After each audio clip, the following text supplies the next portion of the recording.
मैं माननीय नेता प्रतिपक्ष को कहना चाहता हूं सदन से निष्कासित कि आपके भागने से आपके दामन नहीं छूटने वाले। आप लोगों ने जो घोटाला किया है उसका जवाब देना ही पड़ेगा। आप बेशक ये बहाना बने, अगले चुनाव में आप 2 की संख्या भी नहीं पार कर पाएंगे, क्योंकि कट्टर ईमानदार का मुखौटा पहनने वाली ये सरकार 12 वर्षों की विफलताओं का सबसे बड़ा प्रमाण है। जिस डीटीसी को आर्थिक रूप से आत्मनिर्भर बनना चाहिए था, मुनाफे में होना चाहिए था, वो आज दिवालियापन के कगार पर खड़ी है। आज डीटीसी की देनदारियां 37,000 करोड़ रुपए तक पहुंच गई, यानी 60,000 करोड़। महोदय, इसका मतलब हुआ कि सदन में जो 1 लाख करोड़ का बजट प्रस्तुत किया गया है उसका 60% घाटा केवल डीटीसी का है, केवल डीटीसी का है। इससे ज्यादा और कोई शर्म की बात हो नहीं सकते। दिल्ली विधानसभा में जमकर आज हंगामा देखने के लिए मिला। नेता प्रतिपक्ष आतिशी सहित कई विधायक बाहर निकाले गए। इसी के साथ साथ दूसरी तरफ अगर हम बात कर ले तो एक और बड़ी अपडेट निकलकर सामने आ रही है, वो ये है कि जिस तरीके से दिल्ली विधानसभा में लगातार ये कई सारे मुद्दे उठा रही हैं, लगातार तरह तरह की जो है बयानबाजियों का दौर देखने के लिए मिल रहा है। इसी बीच दिल्ली विधानसभा में डीटीसी को लेकर कैग रिपोर्ट पेश की गई, जहां पर अरविंद केजरीवाल की पोल खुलती हुई नजर आई। क्या कुछ है पूरा मामला विस्तार से समझेंगे। सबसे पहले बात कर लेते हैं कि आखिर आतिशी सहित कई विधायकों को बाहर क्यों निकाला गया, दिल्ली विधानसभा में हंगामे के पीछे का कारण क्या था। तो दिल्ली विधानसभा में आज प्रश्नकाल के दौरान हंगामा देखने को मिला। विधानसभा अध्यक्ष के निर्देश पर नेता प्रतिपक्ष आतिशी सहित कई विपक्षी विधायकों को मार्शल की मदद से सदन से बाहर कर दिया गया। आम आदमी पार्टी के विधायक महिला समृद्धि योजना के तहत 2500 रुपए की सहायता राशि को लेकर सरकार से सवाल कर रहे थे। वे पोस्टर पर्चे लेकर पहुंचे थे जिस पर लिखा था बीजेपी सरकार ने महिलाओं को मासिक आर्थिक सहायता क्यों नहीं दी, जिसका जवाब जो है, जिसका चुनाव से पहले उन्होंने वादा किया था। इस तरीके की तमाम चीजें जो है वो कह रहे थे। सरकार का जवाब और हंगामा, आपको बता दें कि जिस तरीके से आप विधायक सुरेंद्र कुमार ने सरकार से पूछा कि योजना कब लागू होगी, इसके जवाब में कैबिनेट मंत्री प्रवेश वर्मा ने बताया कि योजना को अमल में लाने के लिए 4 सदस्यीय समिति गठित की गई। उन्होंने ये भी कहा कि समिति की अधिसूचना जारी होने के ही पात्र महिलाओं को सहायता राशि प्रदान की जाएगी। हालांकि जवाब से असंतुष्ट आप विधायक संजीव झा ने उसी समय एक पोस्टर उठा लिया, जिस पर विधानसभा अध्यक्ष ने उन्हें मार्शल के जरिए सदन से बाहर निकालने का आदेश दिया। इसके बाद एक एक करके नेता प्रतिपक्ष आतिशी, मुकेश अलावत, आपको बता दें कि जर्नैल सिंह, विशेष, रवि और प्रेम चौहान सहित आप विधायकों को भी सदन से बाहर निकाल दिया गया। जो आप विधायक बाहर निकाले गए उनका भी बयान सामने आया। क्या कुछ कह रहे हो, सुनिए। प्रधानमंत्री नरेंद्र मोदी जी ने दिल्ली वालों से वादा किया कि 8 मार्च को दिल्ली की सब महिलाओं के खाते में 2500 रुपए आएंगे। 8 मार्च आई, 8 मार्च गई, पर अभी तक खाते में 1 रुपया नहीं आया।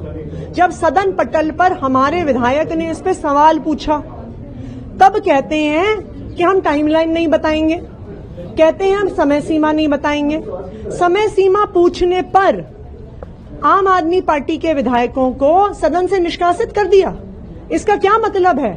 भारतीय जनता पार्टी का 2500 रुपए देने का कोई भी इरादा नहीं है। मैम, मुस्तफा नाम चेंज करने की बात की जा रही है, इसीलिए 2500 रुपए नहीं दे रहे, इससे ध्यान भटकाने के लिए। वो चाहते हैं कि जो उनका झूठ था उस पे कोई चर्चा ना हो, मुस्तफाबाद पे चर्चा हो। तो जब सिलेंडर 2500 नहीं देने, मुस्तफाबाद का नाम बदल दो। सिलेंडर नहीं देगा, अकबर रोड का नाम बदल दो। 50,000 नौकरियां नहीं देनी, नजफगढ़ का नाम बदल दो। ये भारतीय जनता पार्टी सिर्फ और सिर्फ अपने झूठे वादों पे चर्चा ना हो उसके लिए ये कर रही है। कि आज फिर भाजपा की दिल्ली सरकार 2500 के सवाल से डर गई और हमें मार्शल आउट करके बाहर निकाल दिया गया, जबकि स्टार क्वेश्चन के अंदर ये सवाल पूछा गया था जिसका जवाब देना मंत्री जी को खड़े होकर मैंडेटरी होता है, पर इस सवाल का जवाब शायद भारतीय जनता पार्टी के पास है ही नहीं। तो इस सवाल से भारतीय जनता पार्टी लगातार भाग रही है, पर हम भागने नहीं देंगे। हम हर दिन से पूछेंगे, क्योंकि यही वो वादा है जिससे दिल्ली की जनता धोखा खा गई और दिल्ली के लोगों ने गलती से भाजपा को वोट दे दिया। मंत्री प्रवेश वर्मा ने उस पर जवाब दिया, उन्होंने कहा कि हमने कमेटी भी बनाई है और रजिस्ट्रेशन जल्दी शुरू। हाँ, बहुत अजीब से जवाब है। 8 मार्च को कमेटी बनी थी और कह रहे थे आज तक कमेटी नोटिफाई नहीं हुई। तो ये कैसी सरकार चल रही है? इस हिसाब से तो 5 साल के इनको 50 साल भी कम पड़ जाएंगे 2500 देने के लिए। तो ये सब नहीं चलेगा, जनता से की वादे पूरे करने पड़ेंगे, नहीं तो हम हर दिन आपको याद कराएंगे। तो उसका ही सवाल है, उस पर आया तो इन्होंने सही से जवाब नहीं दिया, टाइम नहीं बताया कब देंगे, फिर 2500 आएंगे, लेकिन टाइम भी तो बताएं। अब इस बात को जब उठाया तो बाहर सबको बाहर कर दिया। ऐसा करते जितनी गुलामी के प्रति अभी जो मुस्तफाबाद को लेकर सवाल खड़े हो रहे हैं, मुस्तफाबाद को लेकर सवाल खड़े हो रहे हैं, मुस्तफाबाद का नाम बदलने को लेकर मनमोहन सिंह बिस्कुट के प्रस्ताव लेकर आने वाले हैं। अभी हम अंदर रहेंगे उसमें। लेकिन उस पर आपकी क्या प्रतिक्रिया, आप उसका समर्थन करेंगे या क्या कहना? हम अंदर रहेंगे उसमें। हम 3 लोग ऐसे हैं, 4 लोग जो हम मार्शल नहीं आउट हुए। बात करेंगे बिल्कुल, लेकिन अभी उस पर आप क्या प्रतिक्रिया देना चाहेंगे? अंदर जब होगा उसके बाद बात करेंगे। देखिए, मैं कई बार जब विधानसभा अध्यक्ष बयान देते हैं तो मुझे ऐसा लगता है विधानसभा अध्यक्ष किसी पार्टी के प्रवक्ता के रूप में बयान दे रहे हैं, जबकि जब अध्यक्ष व्यक्ति बन जाता है तो पूरे सदन का होता है। अब वो इस प्रकार की भाषा बोल रहे हैं तो मुझे लगता है ये उनकी अपनी भाषा है, अब उस पर हम तो क्या प्रतिक्रिया करें। लेकिन हमारा ये कहना था, आपने इतना बड़ा बजट किया, इतना बड़ा लब्बल-लुआब किया, इतनी बड़ी मीडिया में बैठे और बजट के ऊपर खूब चर्चा करी 1 लाख करोड़ के। अरे भाई, हाँ 1 लाख करोड़ छोड़िए, हम 2500 रुपया हम दिल्ली की बहनों के लिए मांग रहे हैं, तो क्या अपराध कर रहे हैं? हम कह रहे हैं आपको हम याद दिलाएंगे कि आपने जो वादे किए थे, सिलेंडर के मुफ्त के वादे किए थे, आपने दिल्ली के पुजारियों को मंदिरों में देने के लिए 20,000 रुपए के जो वादे किए थे, ग्रंथियों को जो वादे किए थे, वो आप पूरे नहीं कर रहे हैं। अच्छा, इसमें क्या अपराध है? 2500 रुपए का प्रश्न लगा है, कोई हम रूल से बाहर नहीं गए, हमने सिर्फ सवाल खड़ा किया कह रहे हैं आप बाहर जाइए। और उसके बाद विधानसभा अध्यक्ष कह रहे हैं क्योंकि ये सीएजी पर चर्चा नहीं करना चाहते हैं। सीएजी क्या है? आपकी एक राय हो सकती है। अगर आपको लगता है कि सभी लोग अपराधी हैं, सभी लोग करप्ट हैं, भ्रष्ट हैं, तो सरकार आपकी है, मंडी आपकी है, बाजार आपका है, दरोगा आपका है, ईडीएम आपका है, वीडियो आपका है, डीएम आपका है, ईडी आपकी है, लगाइए आप सब पर। उस मामले में जितनी अभी प्रक्रिया चली है उसकी जानकारी मंत्री ने दी कि हम रजिस्ट्रेशन शुरू कर रहे हैं, कमेटी बना दी है, तो वो संतुष्ट होने लगे। सर ये देखिए, ये जवाब मंत्री को नहीं, इनके पास ज्यादातर मंत्री अभी नए हैं, उनको भी सदन की कार्रवाई ही समझ नहीं आ रही है, वो धीरे धीरे सीखेंगे। मंत्री से पूछते हैं, कहते जी हम अधिकारी से पूछ के बताएंगे। अधिकारी इतने वो तेज हैं कि वो इनको सवाल का जवाब ठीक से बताते नहीं है। हमने सिर्फ 2500 रुपए के बारे में पूछा और हमको वहां हाउस से बाहर कर दिया गया, निष्कासित कर दिया गया। पूरे देश की अंदर विधानसभाएं चलती हैं, लेकिन कहीं पर भी ऐसा निरंकुश शासन नहीं है जैसा हम दिल्ली विधानसभा में देखने को मिल रहा है। अभी जो दूसरा मामला अभी सामने आने वाला है, मुस्तफाबाद का नाम बदलने को लेकर चर्चा हुई है, जिसमें अभी एक वहाँ के विधायक है मनमोहन सिंह बिस्कुट की तरफ से इसे लेकर प्रस्ताव दिया जाना, आप क्या कहेंगे? ये कह रहे हैं कि सारी गुलामी के प्रतीकों को हम बदलेंगे, तो मैं चाहता हूं कि नई योजना लाएं मुख्यमंत्री जी, पंडित दीनदयाल उपाध्याय हथौड़ा योजना। जितने भी मोनूमेंट्स हैं, दिल्ली विधानसभा भी अंग्रेजों ने बनाई थी, इस पर भी हथौड़ा चलाइए, लाल किले पर चला दीजिए, आप सफदरजंग के मकबरे पर चला दीजिए। आप काम क्यों नहीं करना चाहते हैं? अगर मुस्तफाबाद को बेहतर करना है तो 100 करोड़ रुपए दे दीजिए, 200 करोड़ रुपए दीजिए उस पर। मोहन सिंह बिष्ट वही चिल्ला रहे थे कि हमारा 2.5 MGD पानी है, उसको बढ़ा दिया जाए। पानी तो है नहीं वहां पर, नाम बदलेंगे तो क्या होगा? हम भी आपका नाम बदल देंगे, हम भी आपका नाम जो है मोहन सिंह बिष्ट से चिंटू सिंह कर देंगे। उससे क्या हो जाएगा कि आप मोहन सिंह बिष्ट नहीं रहेंगे, हम आपका नाम पिंकू कर देंगे, टिंकू कर देंगे। बातें ही ऐसी कर रहे हैं ये लोग, तो नाम बदलते रहिए, उससे क्या होगा? डेवलपमेंट नहीं करेंगे तो उससे कैसे चलेगा?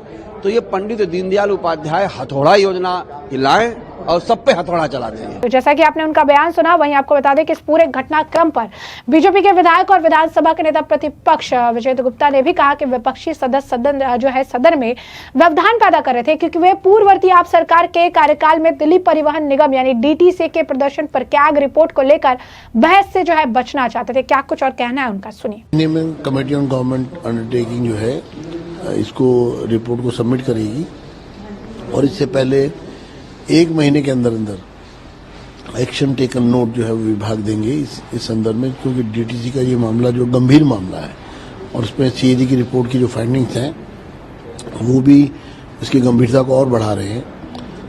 तो आज सदन में इस पर सभी सदस्यों ने अपने विचार रखे, मुख्यमंत्री जी ने उस पर पूरा अपना वक्तव्य रखा और इसी तरह से financial accounts and appropriation of accounts, इस पर भी रिपोर्ट थी सीएजी की 21-22 और 22-23 2 वर्षों की।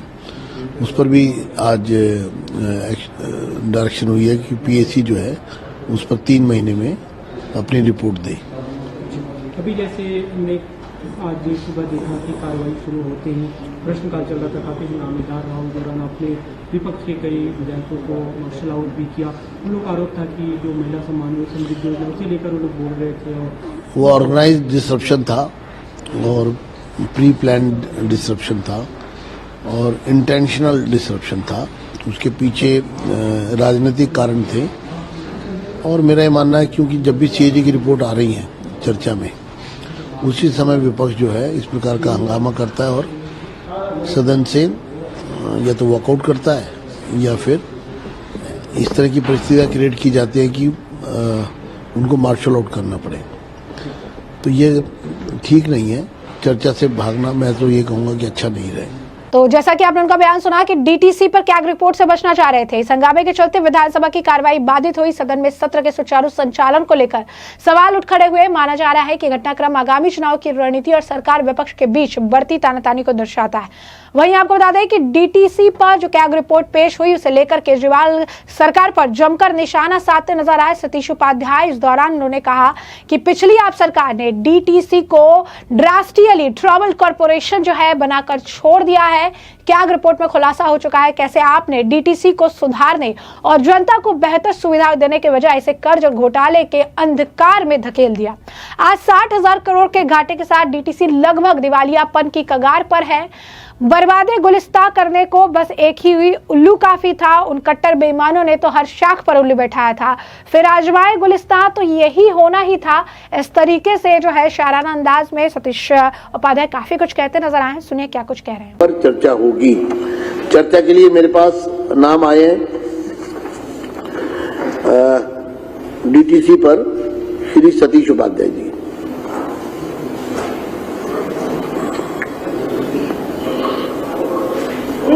धन्यवाद अध्यक्ष जी।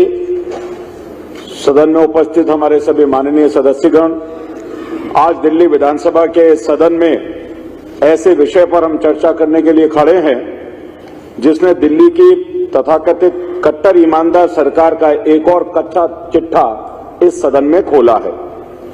महोदय, विषय है कि दिल्ली परिवहन निगम यानी एक वक्त दिल्ली की लाइफलाइन कहने वाली डीटीसी, दिल्ली ट्रांसपोर्ट कॉरपोरेशन की स्थिति और उसके लिए पूरी तरह से जिम्मेदार आम आदमी पार्टी की सरकार, जिसने डीटीसी को, उसकी परिभाषा अब डीटीसी नहीं रही, उसकी परिभाषा हो गई ड्रास्टिकली ट्रबल्ड कॉरपोरेशन बनाकर के छोड़ दिया।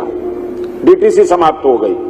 कैग रिपोर्ट में चौंकाने वाले खुलासे हुए हैं। भ्रष्टाचार की पूरी पोल खुली है। सरकार ने किस तरह से दिल्ली के लोगों को कष्टों में डाला है, ये भी इस कैग रिपोर्ट में निकल करके आया है। माननीय अध्यक्ष महोदय, जब विधानसभा में ये मुख्यमंत्री जी द्वारा सीएजी पर जांच रिपोर्ट खोली गई थी, दिल्ली को, इस डीटीसी को इसने बर्बादी के कागार पर पहुंचा दिया और इनके धोखे की पोल भी खोल दी। इस रिपोर्ट में स्पष्ट रूप से कहा गया है कि पिछली सरकार ने डीटीसी को सुधारने और जनता को बेहतर सुविधा देने के बजाय इसे कर्ज और घोटाले के अंधकार में ढकेल दिया, यानी पूरी की पूरी व्यवस्था समाप्त हो गई। कट्टर ईमानदार का मुखौटा पहनने वाली ये सरकार 12 वर्षों की विफलताओं का सबसे बड़ा प्रमाण है। जिस डीटीसी को आर्थिक रूप से आत्मनिर्भर बनना चाहिए था, मुनाफे में होना चाहिए था, वो आज दिवालियापन के कगार पर खड़ी है। आज डीटीसी की देनदारियां 37,000 करोड़ रुपए तक पहुंच गई। अध्यक्ष महोदय, अगर आंकड़ों की नजर से हम देखें, डीटीसी का कुल घाटा 60,000 करोड़ रुपए हो गया, यानी 60,000 करोड़। महोदय, इसका मतलब हुआ कि इस सदन में जो 1 लाख करोड़ का बजट प्रस्तुत किया गया है, उसका 60% घाटा केवल डीटीसी का है, केवल डीटीसी का है। इससे ज्यादा और कोई शर्म की बात हो नहीं सकती। रिपोर्ट के अनुसार तथाकथित ईमानदार सरकार दिल्ली के सिंहासन पर बैठने के बाद ही डीटीसी के बुरे दिन शुरू हो गए थे। डीटीसी का काला अध्याय प्रारंभ हो गया था। डीटीसी गर्त में जानी प्रारंभ शुरू हो गई थी। रिपोर्ट में कहा गया कि 2015-16 में डीटीसी का घाटा 28,263 करोड़ रुपए था, जो 2021-22 में बढ़कर 65,274 करोड़ रुपए हो गया।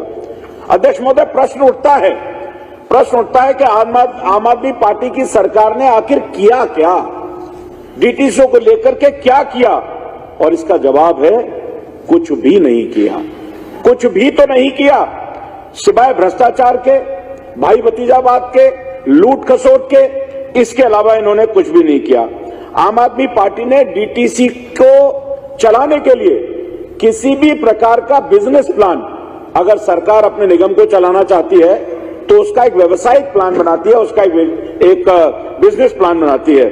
यही वजह है कि डीटीसी की बसें आम आदमी के यातायात का साधन जिसको बनना था, वो सिर्फ भ्रष्टाचार और खर्चे का साधन बन गई। अध्यक्ष जी, जरा सोचिए, डीटीसी ने 2015 में प्रति किलोमीटर परिचालन खर्च जो 213 रुपए था, और 7 साल के अंदर 2022 में अध्यक्ष जी ये 457 रुपए हो गया। ये अर्थव्यवस्था की इनकी पूरी तरह से चरमराई हुई जो इनकी व्यवस्था थी, उसका ये स्वरूप है। इसी दौरान 10,000 किलोमीटर परिचालन पर ब्रेकडाउन की दर 2.90% थी, से बढ़कर के 4.57% इनकी परिचालन दर बढ़ गई इनके भ्रष्टाचार के कारण। और इसके कारण जो संभावित राजस्व में घाटा हुआ वो 6,668.60 करोड़ का हो गया। रिपोर्ट में एक और गंभीर सवाल उठता है।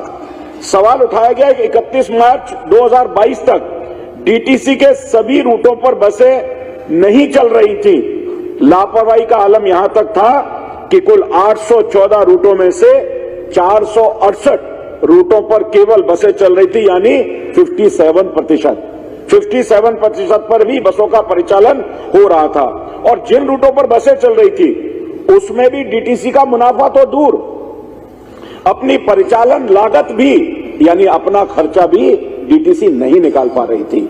अध्यक्ष जी, क्या यही था ईमानदारों की जनता के लिए सस्ती और सुलभ सेवा देने का वायदा? जो डीटीसी हर साल अपने बेड़े में बसें जोड़ता था, उसका हाल ये हो गया 2015 में डीटीसी के बेड़े में 4344 बसें थी और 2023 में घट करके 2937 बसें केवल ये रह गई। ये इनकी जो कुव्यवस्था थी, जो जिस तरीके से इस डीटीसी को बेहाल किया, 10 साल के अंदर पूरी तरह से डीटीसी समाप्त हो गई। घटते बेड़े के बारे में रिपोर्ट में कहा गया अध्यक्ष जी, 2015 में डीटीसी में लो फ्लोर एवरेज बसों की संख्या 0.13 थी, यानी 5 बसें थी, जो 2022 में बढ़कर 17.44% हो गई, यानी 656 बसें हो गई। 31 मार्च 2023 तक बढ़कर कुल बेड़े का 44.96%, यानी 1770 बसें हो गई। इसकी वजह से पैसे की कमी नहीं, इसकी वजह पैसे की कमी नहीं, बल्कि इनकी नीयत में कमी थी। उस नीयत के कारण से ये डीटीसी का हालत खराब हुए, क्योंकि रिपोर्ट में साफ लिखा है कि कट्टर ईमानदार की सरकार ने धन उपलब्ध होते हुए भी बसें नहीं खरीदी, और जो खरीदी गई वो समय पर नहीं आई, उसमें नुकसान हुआ। और फिर भी ऑपरेटरों पर 29.68 करोड़ का जो जुर्माना था, वो भी भ्रष्टाचार के कारण नहीं लगाया गया। आखिर क्यों? इस वजह से इसकी वजह क्या थी? साफ समझ में आता है कि किस किस की जेबें और कैसे कैसे और कब कब भरी गई। क्या इसी करप्शन को चलाए रखने के लिए जो ऑटोमेटिक स्वचालित किराया संग्रह की प्रणाली AFCS का घोटाला भी किया गया? अध्यक्ष जी, दिसंबर में 2017 में ये योजना लागू हुई, लेकिन 2020 में इसे बंद भी कर दिया गया। 17 में लागू हुई, 20 में बंद कर दिया गया। भ्रष्टाचार हुआ, घोटाला हुआ और लोगों की जेबें भर दी गई, यानी एक और परिचालन की योजना भ्रष्टाचार में चढ़ गई। माननीय अध्यक्ष महोदय, ये आंकड़े बताते हैं कि आम आदमी पार्टी की सरकार ने जनता से किए गए अपने वायदों से माहौल किया और उनका मजाक उड़ाया। डीटीसी को सुधारने की, सुदृढ़ करने की बजाय उसे बर्बादी की राह पर ढकेल दिया गया। ये भ्रष्टाचार, अयोग्यता, अकर्मण्यता की जीती जागती मिसाल है। और जो कट्टर ईमानदारों के लिए कट्टर भ्रष्टाचार की जो पोल खुल रही है, उसे देखते हुए मेरा मन कहता है, बर्बादे गुलिस्ता करने को बस एक ही उल्लू काफी था। बर्बादे गुलिस्ता करने को बस एक ही उल्लू काफी था। उन कट्टर बेईमान ने जो शख्स पर जो उल्लू बिठाया था, फिर अंजाम गुलिस्ता यही था, यही होना था। आज आज अध्यक्ष जी मैं मांग करता हूं कि कैग रिपोर्ट पर जल्दी से जल्द कार्रवाई हो, भ्रष्टाचार की परतें खुले, बेईमानों को जेल में भेजा जाए और जो दोषी हैं कानून के हाथ उन तक पहुंचे। जिन अधिकारियों और जिन नेताओं की मिलीभगत से जिन्होंने कुप्रबंधन में भूमिका निभाई है उनके खिलाफ कड़ी से कड़ी कार्रवाई होनी चाहिए। और मुख्यमंत्री जी, परिवहन मंत्री जी से मैं निवेदन करता हूं कि समय की मांग को समझते हुए डीटीसी के पुनरुद्धार के लिए ठोस कदम उठाए जाने चाहिए, जिससे कि दिल्ली की जो लाइफलाइन कही जाने वाली डीटीसी है दोबारा से अपने मूल रूप में आ जाए और दिल्ली के लोगों को प्रदूषण से मुक्ति मिले, परिवहन का सुगम साधन मिले। आपने मुझे बोलने का मौका दिया, बहुत बहुत धन्यवाद। श्री संजय गोयल जी। जैसा कि आपने सुना, उन्होंने बताया कि किस तरीके से डीटीसी में करप्शन चलाए रखने के लिए आपने स्वचालित किराया संग्रह प्रणाली यानी AFCS के नाम पर भी घोटाला किया। आप सरकार ने जो डीटीसी है उस डीटीसी को सुधारने और सुदृढ़ करने के बजाय से बर्बादी की राह पर डाल दिया। कैग रिपोर्ट के अनुसार दिल्ली में आपकी सरकार बनते ही डीटीसी के बुरे दिन शुरू हो गए। 2015-16 में डीटीसी का घाटा 28,263 करोड़ था, जो 2021-22 में बढ़कर 65,274 करोड़ रुपए हो गया। इतना ही नहीं, आप सरकार ने फंड की उपलब्धता के बावजूद एक दशक तक बसें भी नहीं खरीदी। साफ है कि आप सरकार ने बहुत बड़ा घोटाला किया और अपने जेबें जो है भरी है। तो ऐसे में हमने आपको जो पूरा मामला विस्तार से बताया कि पूरा मामला क्या है। एक तरफ आतिशी और उनके नेताओं का हंगामा, जिसके बाद उन्हें विधानसभा से बाहर कर दिया गया, तो दूसरी तरफ डीटीसी पर कैग रिपोर्ट में चौंकाने वाले खुलासे हुए हैं। और इसी कैग रिपोर्ट पर बहस से बचने के लिए आम आदमी पार्टी ने ये पूरा नाटकीय, अगर आप कहेंगे कि ड्रामा जो है किया हुआ था, जिसके बाद उन्हें बाहर विजेंद्र गुप्ता को भेजना पड़ा। तो ऐसे में अब इस पूरे मामले पर आपकी भी जो राय हो हमें कमेंट सेक्शन में कमेंट करके जरूर से जरूर साझा करिएगा। धन्यवाद।